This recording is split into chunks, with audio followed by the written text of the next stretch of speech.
Nous allons parler des événements du 17 octobre 1961. Il faut d'abord se poser la question sur la signification de cet événement. Ensuite, dire pourquoi un tel massacre s'est produit en plein Paris. Et troisièmement, pourquoi on n'en parle pas? Pourquoi on n'en a pas parlé? Voilà les trois questions essentielles sur lesquelles je voudrais donc intervenir. Le 17 octobre 1961, c'était la rentrée scolaire. J'étais donc au collège de Béniéni. Et donc nous avions eu une vague information sur les événements et pour cause. Et pour cause, on reviendra, si on veut, dans le phénomène d'occultation qui a caractérisé ces événements qui sont quand même tragiques et qui se sont produits au cœur de Paris. Il faut se poser la question sur la signification d'un tel événement. Ce qu'il faut savoir, c'est que la lutte armée sur le territoire algérien, et même on peut dire sur le territoire français, puisqu'il y avait ce qu'on appelle l'organisation spéciale qui était chargée de porter la lutte au cœur du territoire métropolitain. Donc ces luttes-là, sur le territoire algérien et sur le territoire métropolitain, étaient essoufflées. Et pour cause, parce que les maquis étaient complètement défaits en Algérie après l'opération Jumelle, et en France, la police française avait procédé à des arrestations massives de militants et d'activistes algériens. Pressentait dès la Soumam qu'il fallait mettre au point de nouvelles formes de lutte, à savoir les manifestations populaires qui avaient pour objet de relayer la lutte armée. Et l'une de ces manifestations, c'était celle du 17 octobre 1961, qui avait pour objectif immédiat de desserrer un peu les taux du cessez-le-feu imposé aux faciès, à tous les Algériens, aux faciès du reste, parce qu'on ne contrôlait que les Algériens, mais donc avec un caractère éminemment politique. C'est un événement éminemment politique au cœur de Paris pour montrer au monde que la lutte continue sous d'autres formes et que les Algériens avaient besoin aussi d'une liberté de circulation. C'était des populations civiles. Il y avait environ 15 à 20 000 personnes qui ont défilé dans les rues de Paris. C'était une marche pacifique, les gens étaient endimanchés, costumes, cravates, il y avait beaucoup de femmes, il y avait aussi même des enfants, il y avait des jeunes filles dont on sait que certaines ont péri. Et donc ce n'était pas du tout dans un but belliqueux. Les gens n'étaient pas venus pour faire une insurrection, c'était pour réclamer des droits. C'était pour réclamer des droits. La question qu'on peut se poser sur l'incroyable brutalité de cette répression, pourquoi une telle répression? Parce que si on dit répression, on n'a pas tout dit. Pourquoi un tel massacre? Il y a eu, selon l'étude de Jean-Luc Hénaudi, il y a eu environ 250 personnes mortes ou portées disparues. Donc c'est un véritable massacre au cœur de Paris, dans un pays, dans une patrie qui est censée être celle des droits de l'homme. Est-ce qu'on peut imaginer pareille chose dans un pays démocratique? Donc 250 personnes massacrées, jetées dans la Seine, tuées en plein cœur de la capitale des Lumières. Voilà sous la houlette d'un personnage qui depuis est passé bien sûr, on va y revenir. Alors pourquoi ça? L'une des premières raisons est que la victoire politique des Algériens était devenue évidente. C'était une évidence historique, ce qui a porté le national-colonialisme français à un certain degré d'animosité. Et la réaction brutale s'explique aussi par cela. C'est le fait que la guerre s'avérait presque perdue pour le colonialisme. Deuxièmement, c'est le fait aussi, il faut tout dire, c'est le fait que la guerre avait été portée sur le territoire métropolitain. Et donc il y avait une confrontation très très violente entre les activistes du FLN, de l'OS, de l'organisation spéciale, et les autorités françaises. Or les autorités françaises de l'époque, les autorités coloniales, ont toujours pratiqué ce qu'on appelle le principe de la responsabilité collective. C'est-à-dire quand ils subissent un attentat, tout le monde est coupable, tous coupables en quelque sorte. La troisième raison, c'est que le racisme colonial et l'esprit de race supérieure n'avaient pas encore été encore intacts depuis l'époque coloniale et on ne pouvait pas admettre que des indigènes, parce qu'ils étaient considérés comme des indigènes, c'est-à-dire des hommes de seconde zone, on ne pouvait pas admettre que ces indigènes-là réclament le droit d'avoir des droits.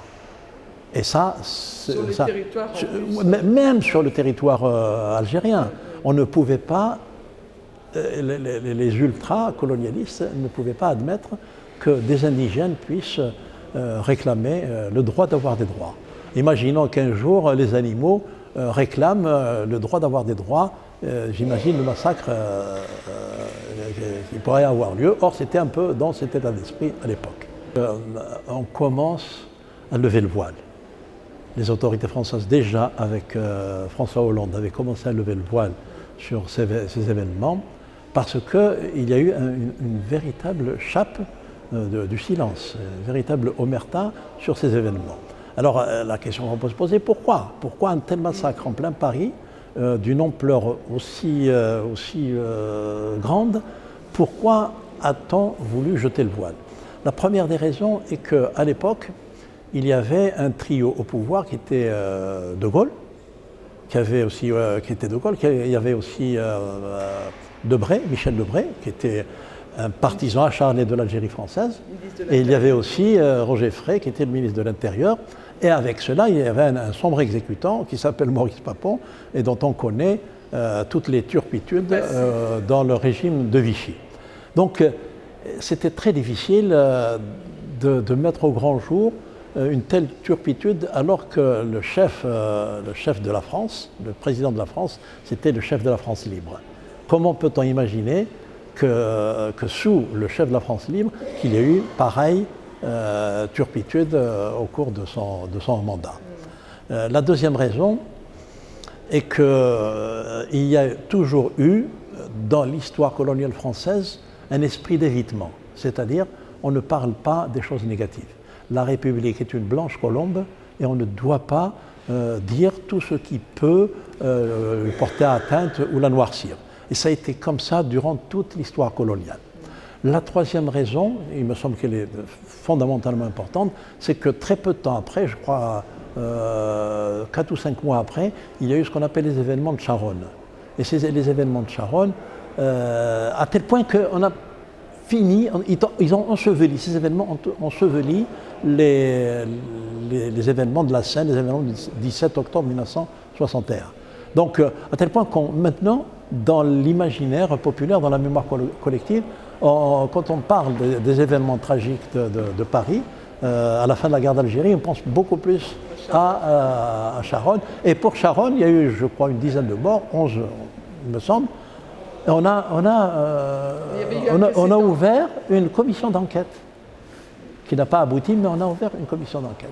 Ce qui fait que maintenant, jusqu'à maintenant, les événements du 17 octobre 1961 ont été complètement occultés, ensevelis par d'abord la mémoire collective française et aussi par les événements de Charonne. Les Algériens, bien sûr, quand ils apprennent ce qui s'est passé, c'est une très grande période de deuil et de tristesse, comme dit Marie Scondé.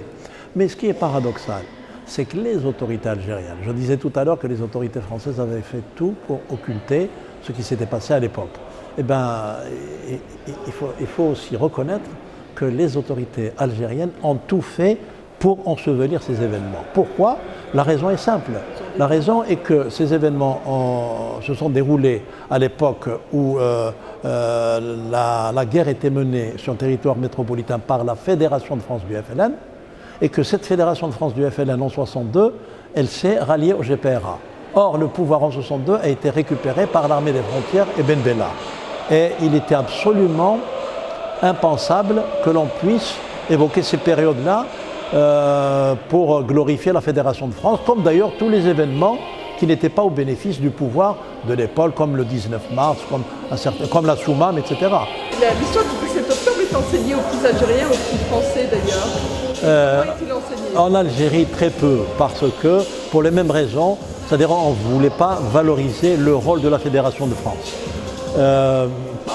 Dans l'enseignement, c'est évoqué, naturellement, c'est évoqué parce qu'il fallait aussi redonner à César ce qui appartient à César, c'est-à-dire que la lutte pour l'indépendance a été portée, après la défection des maquis, a été portée par les manifestations populaires. En France, bien entendu, il n'est pas question d'enseigner une turpitude commise sous l'égide de la République. La République est blanche, elle ne fait que des belles choses, donc on ne pouvait pas évoquer ça. Fort heureusement, des hommes politiques comme François Hollande, on peut lui reconnaître au moins ça, a reconnu ce caractère absolument monstrueux de ce qui s'est passé sur les bords de Seine. Qu'est-ce que tu penses de la pose de cette stèle commémorative? C'est un geste minimal, mais les générations de la guerre d'Algérie vont progressivement disparaître, et la jeunesse française, à mon avis, ne verrait pas d'un mauvais œil qu'on évoque ces pages sombres de l'histoire de France. C'est comme ça qu'on avance, et c'est comme ça aussi qu'on prévoit toutes les turpitudes de l'avenir et toutes les turpitudes à venir. C'est aussi pour ça que le refus de Jacques Chirac d'aller en guerre contre l'Irak, je l'ai moi-même perçu comme la leçon tirée de toutes ces turpitudes coloniales pendant la guerre ici et pendant également l'occupation coloniale de 130 ans. Il faut tirer des leçons de l'histoire? Ah oui, oui, toujours. Si on ne tire pas de leçons de l'histoire, l'histoire nous revient à la face. Il est absolument indispensable de tirer des leçons de ses propres turpitudes et des turpitudes faites à son encontre par l'adversaire pour que les choses n'aient pas à se reproduire. C'est quand même très important.